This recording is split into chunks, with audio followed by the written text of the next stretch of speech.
Ini bukan Civic Type R, tapi rupa depan dia macam Civic Type R. Tapi jangan salah sangka, kalau kita tekan, dia pergi.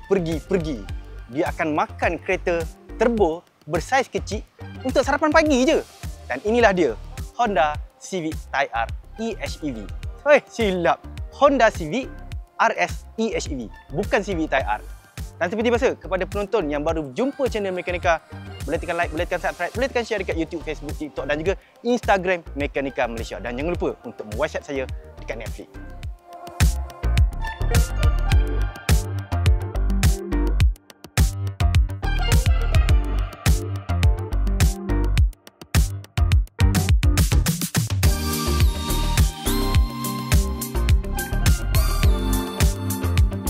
Kalau kita tengok rupa depan dia, adalah perbezaan utama dekat muka depan dia, iaitu muka depan dia tak ada fog lamp. Dah tiru macam Civic Type R. Tapi sebenarnya dia letakkan air curtain dekat bahagian depan tu supaya rekaan depan tu nampak lebih marah, nampak lebih garang berbanding dengan Civic yang biasa. Sebab dia ada air curtain supaya bila dia laju, air curtain ni akan membantu aliran udara supaya lebih lagi aerodinamik. Dan perubahan yang kedua adalah dia punya bahagian ambilan udara atas dan bahagian di bawah. Dia tukar kepada rekaan yang lebih sporty. Dia ada honeycomb di atas dan juga honeycomb di bahagian bawah. Tapi perkara yang paling menarik menjadikan Civic RS eHEV ni lagi cun adalah dekat bahagian dahi dia. Dahi dia nampak kurang jendul. Sebab apa? Sebab dia buat operation. Plastik operation jadi lebih handsome. Bang, takkan ini je bahagian tukar dan dah jadi facelift? Tak. Kepada peminat susah hati Honda, anda jangan risau, usah bimbang. Sebab dekat bahagian sisi pun, kita masih ada perubahan kecil untuk Honda Civic RS eHEV ni. Yang pertama, dia punya rim. Dia dah tukar kepada matte grey 18 inci. Warna hitam berkilat ni nampak lebih cun. Dia tak berkilat macam model lama. Tapi warna dia agak garang dengan rekaan 7 spoke yang lagi cun. Manakala dekat bahagian belakang tu, nanti tajuk akan tunjuk, dia tukar kepada lampu smoke. Lampu smoke ni ala-ala baru balik daripada clubbing. Nampak berasap, gelap macam tu. Kita tak ada enjin 2.0 turbo macam Civic Type R dekat sini. Tapi kita ada enjin 2.0 N8 Atkinson. 143 PS je. 143 PS. Alza kita orang lagi laju. Tapi sebenarnya yang menggerakkan kereta ni bukan enjin ni sebenarnya. Enjin ni bertindak sebagai charger saja, di mana enjin ni akan mengecas bateri lithium ion sekitar 1 kWh dan bateri itu tadi akan menggerakkan, memberi tenaga kepada motor elektrik yang berada dekat bahagian depan kita ni. Motor elektrik tadi akan menghasilkan sekitar 184 PS dan 315 Nm torque. Lebih power daripada enjin Camry 2.5. Bayangkan, 2.0 Atkinson tapi lebih power daripada 2.5. Dan dia punya operasi enjin sangat senyap. Sangat senyap sehingga kita masa memandu, kita akan terfikir, banyak betul hutang kita 9 tahun nak kena bayar ni. Untuk cushion ataupun rekaan di bahagian dalam, Honda telah mengubah dia punya dimensi rekaan dia. Ditukar kepada leather dan juga fabric. Sebab apa?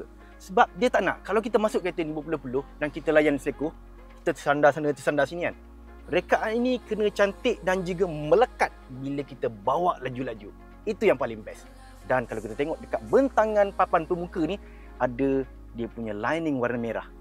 Seperti kita pakai lipstick sikit-sikit tu, nampak cantik. Nampak ala-ala Civic Type R juga, walaupun sebenarnya tak nampak sangat. Dan dekat depan kita, kita ada bentangan meter sebesar 10.2 inci. Memang digital. Tapi sayangnya dia tak ada head-up display. Kalau ada head-up display, lagi cun. Dan dekat ke depan kita ni juga, kita ada sistem multimedia sebesar 9 inci. Semua varian akan dapat 9 inci. Cuma yang paling istimewanya dekat Civic RS eHEV ni, ada card dia. Card security ni, kita boleh letak dalam poket, pakai seluar skinny jean, tak ada masalah, tak ada orang tahu pun. Okey? Ini adalah kali pertama kereta buatan Jepun datang dengan sistem Hi Google. Kita boleh bagi instruction pada kereta ni untuk tukar lagu, untuk bagi kita navigation ke tempat mana-mana yang kita nak pergi. Dan sistem dia adalah sistem berdasarkan Google built-in. Memang lagi senang berbanding dengan sistem multimedia kereta jenama lain. Bukan itu saja, dia menggunakan sistem Android Auto, Apple CarPlay tanpa wire. Sebab apa? Sebab menggunakan wire adalah terlalu outdated, terlalu lama, terlalu old school. Kita kena pakai wireless macam ni. Untuk rekaan ruang kargo di bahagian belakang, jurutera Honda memang pakar dalam menghasilkan ruang yang cukup power. Bayangkan ruang dalam ni lebih besar daripada ruang store rumah flat dekat Jepun. Kita ada lebih kurang 410 liter ruang kargo. Tak cukup lagi, kita boleh lipat dia punya seat dan kita dapat 1220 liter ruang kargo ikutkan sukatan VDA. Tapi sebenarnya bukan itu saya nak cerita. Saya nak cerita ini adalah walaupun ruang dia besar dan kereta ini adalah hybrid, dia masih ada tayar spare. Nanti Tajul akan tunjuk dekat sini. Tunjuk dekat sini, tayar spare ada dekat sini, dekat bahagian belakang. Magic, memang magic. Hybrid, masih ada tayar spare dan ruang yang besar. Itulah magic Honda. 20 tahun yang lalu kalau kita sebut kereta hybrid, memang orang kata kereta ni boring. Pemilik dia atau driver dia, accountant. Sikat rambut tepi, spek tebal, cakap gagak-gagak. Tapi hari ini, Honda CBR SE eHEV adalah satu spesies yang lain. Dia bukan kereta hybrid yang zaman dulu yang boring. Dia adalah kereta dua alam. Satu alam seperti sekarang, dia bergerak dalam keadaan elektrik sepenuhnya. Ya, dia menggunakan motor sepenuhnya. Tapi kalau kita masuk dalam sport mode dan kita tekan, dia akan meraung, memberikan jentera seperti kereta Type R dengan ngauman enjin yang sangat syahdu. Dan kita rasa ini adalah kereta yang sebenar yang kita nak bawa. Dalam taman kita santai-santai, kita bawa dalam keadaan mode elektrik. Dan laju, kita nak kuasa enjin. Barulah jadi lelaki sejati kan? Dan seperti yang kami telah lakukan ujian berapa bulan yang lepas, kita telah menunjukkan bahawa kereta ini boleh menjadi sebuah jentera yang cukup menjimatkan. Ya, dalam ujian tu kan anda boleh tengok dalam video, nanti kami akan letak dia punya link, kita boleh dapat 21.9 km per liter. Walaupun bacaan sebenar yang dicadangkan oleh Honda adalah 25 km per liter.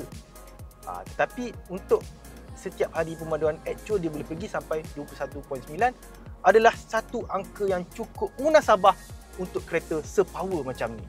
Kita ingat, kereta ni kereta hybrid, kereta sedan, full size, boleh duduk dengan selesa dan bukannya kereta compact macam Honda CR-Z yang kita pernah ada satu ketika dahulu. Yang membezakan kereta ini dengan kereta turbo adalah dia punya pejutan. Kalau kita tekan, dia punya pejutan tu boleh tertinggal kepala kita dekat bahagian belakang. 7.9 saat 0 ke 100. Memang kata lagi laju daripada variant turbo. Bila kita U-turn macam ni kan, satu perkara yang sangat ajaib dengan kereta Honda ni adalah dia punya turning radius ni adalah kecil. Saya dah lupa berapa. Dan pada masa sama dia punya steering response adalah sangat marvelous. Kita boleh rasa respon steering ni memang berkomunikasi dua hala dengan kita. Bukannya macam suami anda, kalau anda cakap dia buat bodoh je. Tak, yang ni respon steering dia ngam. Ada halangan depan, kita masuk kanan. Ada halangan kiri, kita tolak kiri. Dia punya respon dekat bahagian belakang tu, zap, kita tekan, terus dapat.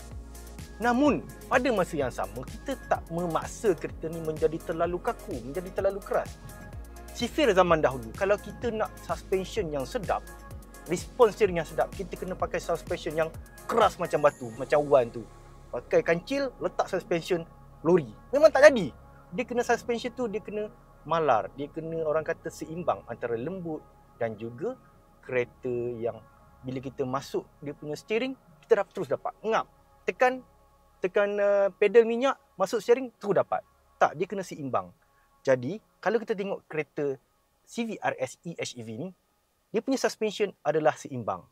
Mungkin dia tak sekeras macam Honda Civic Type R, tapi kena ingat, kereta ini adalah kereta sport hybrid yang moden, luas dan pada masa sama dia punya suspension, kelembutan suspension tu memberi rasa yang supple, memberi rasa lembut, memberi rasa yang cukup premium bagi sebuah jentera daripada jenama Honda.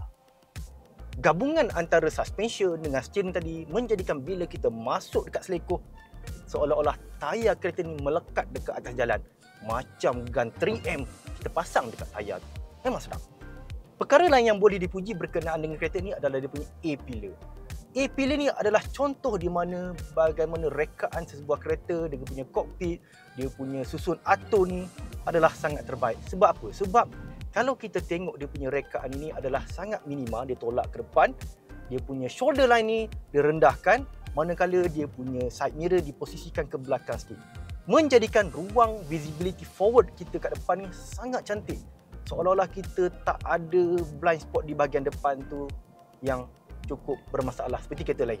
Kereta ni memang dia punya forward visibility adalah terbaik. Memang kalau kita tengok ke depan ni, kita boleh agak. Itu lorong kita nak masuk selekong. Itu line kita nak masuk selekong. Sebab apa? Sebab satu lagi, dia punya hood adalah naik sikit di bahagian tepi tu, terutamanya di bahagian tayar. Jadi bila kita duduk dalam keadaan macam ni, steady macam ni, kita boleh nampak kedudukan tayar dan kita boleh anggarkan kedudukan tayar semasa kita attack selekong. Jadi kita tak masuk selekong tu dalam keadaan blind. Selain daripada aspek-aspek yang kami telah sebut ke atas tadi, Honda juga telah memberi penarafan yang baru untuk sistem keselamatan dia. Walaupun benda ni orang jarang tengok, tapi kami kena sebut sebab ini adalah satu ciri yang bagaimana Honda telah naik taraf dan benda ini mempengaruhi kita punya pemanduan. Yang pertama, dia punya forward collision warning. Kalau dulu dia tak boleh detect basikal, dia tak boleh detect pejalan kaki. Sekarang dia dah boleh detect. Tak adalah dia rasa macam terkejut-terkejut macam kita nak break bila kucing melintas kat depan tu. Tak ada. Dia sekarang dia lebih smooth dan lebih teratur dia punya forward collision warning. Dan pada masa sama, saya pernah lalu kat jalan kampung, tiba-tiba basikal ataupun motosikal melintas tiba-tiba depan saya dan dia boleh membreak tepat pada masanya. Selain daripada perkara-perkara yang kita dah sebut tadi, Honda juga telah memberikan sistem yang lebih baik untuk sistem keselamatan Honda Sensing. Yang pertama, dia punya adaptive cruise control. Dia lebih smooth. Dia boleh detect bukit, dia boleh turun bukit pun dia boleh detect, menjadikan operasi adaptive cruise control lebih smooth. Smooth macam kita makan dodol di pagi raya. Yang kedua, dia punya forward collision warning. Okey, forward collision warning ni dia bagi satu sistem baru ataupun ciri baru yang boleh mengesan pejalan kaki dan juga basikal. Walaupun benda ni nampak macam simple, let's say kalau kita jumpa tiba-tiba motor, Grab lalu tiba-tiba melintas dekat simpan traffic light macam ni, benda tu dia boleh detect dan dia boleh break supaya kita tak menjadi tajuk utama pada akhbar-akhbar utama. Jadi, berapa harga baru untuk kereta CVRS EHEV ni? 167,000 je bro. 167,000.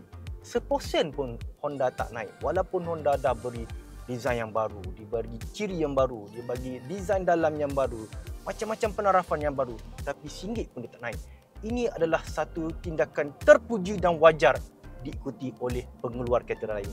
Bagi facelift, jangan naik harga, turunkan harga lagi. Itu yang kita nak. Dengan harga 167,000 ni kita boleh dapat sebuah kereta design luarnya seakan-akan Civic Type R. Bila kita bawa, rasa feel premium macam sebuah Honda Accord, dan bila kita bawa slow, rasa macam bawa kereta EV.